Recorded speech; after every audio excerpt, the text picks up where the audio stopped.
Eric, as always, we appreciate your time. Let me ask you about this schedule. What is the best thing about this schedule that stood out to you? Oh man, I think having that Thursday night game and then having a long kind of layover into your next game. Just kind of having that stretch there. So it's a home. You have a road game. You're coming off a road game in LA, which essentially, that's Levi South for the most part. So it's kind of like a home game. Then you have a home Thursday night game, which is cool, and then you have a long break into your next game. So I think that stretch right there is pretty cool. Kind of favors the 49ers to kind of get things going. And if they do happen to come off of a loss, they have a lot of time to get things going back on the right track. I think the first thing that leaked about this schedule a couple days ago was that Week 13 with Philadelphia, the NFC Championship rematch. And Kyle Shanahan said he was glad that wasn't Week 1, that he wants to see those guys when they're whole and playing their best football. Do you think we can take that as a sign that game is already circled on the schedule? And do you have it circled on the schedule as sort of a measuring stick game? I think everybody has a circle, right? Like, as of right now, we'll see how it plays out. There's a lot of time in between now and then. But going into the season, those are the two best teams in the NFC. And right now, the people look at the Philadelphia Eagles as the big dogs. So the 49ers, and one thing about them, and we'll kind of get into like maybe the early part of the schedule, but they have a tendency to kind of start slow a little bit, especially offensively. So they're typically hitting their stride, as long as, quarterbacks are healthy, but they're typically hitting their stride around, week 8 and on from there. So I think Kyle Shanahan is probably thinking, hey, when we're typically getting into our real groove, that's when we catch the Philadelphia Eagles. Now, we'll see what the weather is like in week 13. That's something that can be a little interesting down there, but the way the 49ers play football, the kind of brand and the style, it probably shouldn't be too much of an issue. Eric Crocker with us, former NFL cornerback, host of the 49ers Locked On podcast here at Cattles Ramie, Sactown Sports on this Friday. Eric, is the at Seattle, at Philadelphia, and then back to play Seattle and San Francisco, is that the toughest stretch of this schedule to you? I think that is tough. I think that Seattle game, and again, that's come off of a short week. I believe it's a Thursday night game, Thanksgiving, I believe. So I think that's going to be a tough game for the 49ers on the road. A lot of fans are kind of overlooking Seattle for whatever reason. And they're pointing to Geno Smith as the reason why. And I get it. He didn't play his best football against the 49ers. But last year, if you were to put his numbers up against any 49ers quarterback and kind of plug him in, people would love him. And they'd say he's the next, the best thing since Joe Montana, throwing 30 touchdowns and 4,300 yards and 17 QBR. So he had a terrific season. I'm curious to see how those young Seahawks, if the young guys kind of take that next step. They were very young. They didn't have high expectations. Now going into this year, they're probably going to turn it up a notch even more. So I think they're going to be good. I think that Thursday night game in Seattle is going to be tough. And then you follow that up having to play Philadelphia in Philly. I think that's going to be tough as well.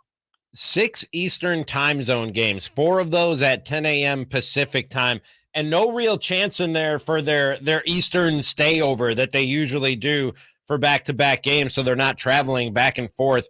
I don't know if we're going to get a prediction from you before we wrap this thing up, but how much does all that travel and those early kickoffs factor into how you think this 49ers team will finish this season? Well, I think when I look at the coaching staff and how they've handled those stretches throughout the tenure of Kyle Shanahan, he's done a really good job.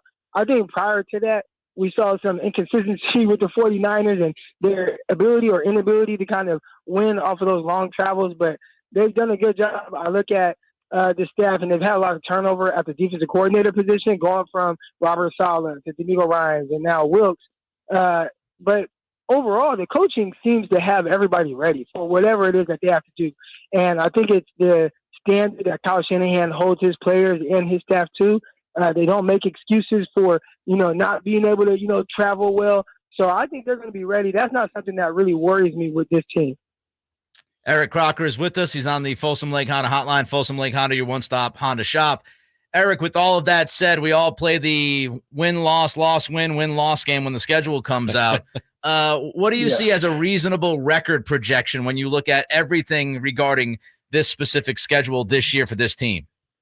So I was on Bleacher Report, and I actually I had to do the whole win-loss thing, and I had the 49ers at 12-5. And probably the more shocking loss that I had the 49ers taking was week 1 to Pittsburgh. And people were like, oh, no, I get it. Everybody's super excited heading into the year. But I just look at week one, I look at the 49ers, they oftentimes just really get off to a slow start. Kyle Shanahan in his time with the 49ers, I want to say is 2-5 or 2-4 in week one. So he hasn't been quite that great, regardless of what the expectations were heading into the year. The offense, it feels like it takes a little time to get clicking a little bit. If the defense can really stifle Kenny Pickett at quarterback, the 49ers won't have an issue. But I'd say even starting off there, you might have to take an L. Now, after that, it looks more favorable. I think the thing that people might be overlooking as well is can the Rams bounce back from that bad season last year? Yeah, terrible situation at the quarterback position. Guys getting hurt.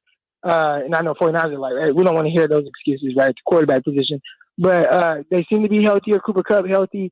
We're kind of overlooking that. So 12-5, I think that's definitely in reach for the 49ers. If they were 11-6 or even 10-7, I can definitely see that depending on how they get out the gate. Because, yeah, you got some tough games, and you got Dallas Cowboys week 5. I know the 49ers have had their number over the last couple of years, but I think that's still going to be a tough game. A lot of good teams early on. Cincinnati Bengals right before the bye. So I'd say 12-5, 11-6, and I wouldn't be surprised. So take the over. I think the over is like 10.5 wins.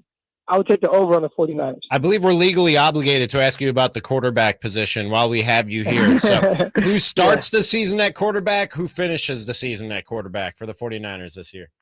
Oh, man. So for Kyle Shanahan's sake, because his hair is turning gray, the hairline's going back a little bit. I think he's stressed out about this quarterback thing every single year. So for him, I hope it's one quarterback that starts and one quarterback that finishes. And if I had to guess who that quarterback is, I would say Brock Purdy. You kind of look at the way his, rehabilitation is going right now. It sounds like everything is on track. He's on the field. I saw him on the field standing there with a helmet on. He's not throwing the football, but he's throwing, using the towel to work through his mechanics and his throwing motions. So he's definitely engaged with what's going on. So it feels like Brock Purdy, the guy that kind of is as John Lynn said, the leader in the clubhouse right now, has things going. Now, what can throw a wrench in that is Trey Lance. Kyle talked about it at the State of the Franchise, how, Trey Lance has looked as good as he has been. He's fully healthy. He had to change his throwing mechanics because of the finger that he had, the finger injury he had before.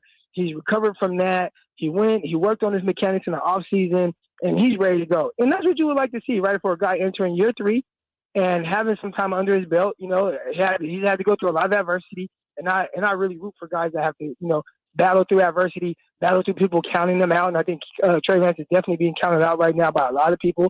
So, hey, man, show why you were the number 3 overall pick. You have an immense amount of talent.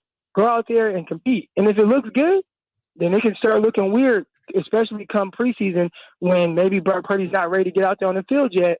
Trey Lance gets out there and if he throws some bombs, even like he did against Green Bay week 1 preseason last year, maybe people start to kind of say, well, wait a minute, we did put a lot of resources in this kid. Well, Brock Purdy, let's hold off on you starting. Let's put you on the pup list to start the season. And maybe they give Trey Lance a shot week 1. I don't know if they're going to do that, but I can see them kind of working it that way to where they actually get to see what they have in the kid before they just really turn the franchise over to Brock Purdy, which it feels like that's what they're going to do regardless. Eric, we appreciate you, my man. Let's do this again soon. Have a great weekend.